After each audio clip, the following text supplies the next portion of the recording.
একটি শান্ত গ্রাম। গ্রামের শেষ প্রান্তে দাঁড়িয়ে এক প্রাচীন পাকুড় গাছ, নীরব অথচ ভয়ঙ্কর।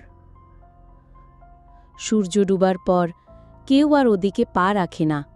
লোকের মুখে মুখে ওখানে নাকি কিছু একটা আছে।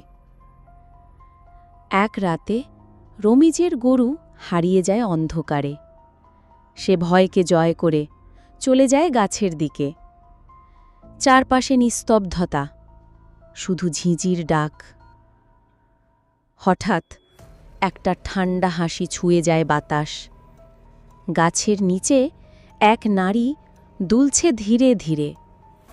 রমিজ কাপা কণ্ঠে বলে, কে ওখানে? ছায়াটা ঘুরে তাকায়, মুখ নেই। ভয়ে দৌড়ে পালায় রমিজ। পরদিন গ্রামবাসী গাছ কাটে। গাছের শিকড়ের ভেতর থেকে বের হয় এক নারীর কঙ্কাল, শাড়ি পরা, বিয়ের শাড়ি। এটাই ছিল রেনু, যে হারিয়ে গিয়েছিল ঠিক বিয়ের আগের রাতে।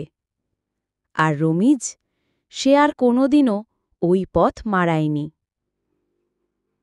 গল্পটি ভালো লাগলে সাবস্ক্রাইব করে রাখেন এবং লাইক করে দেন। ধন্যবাদ।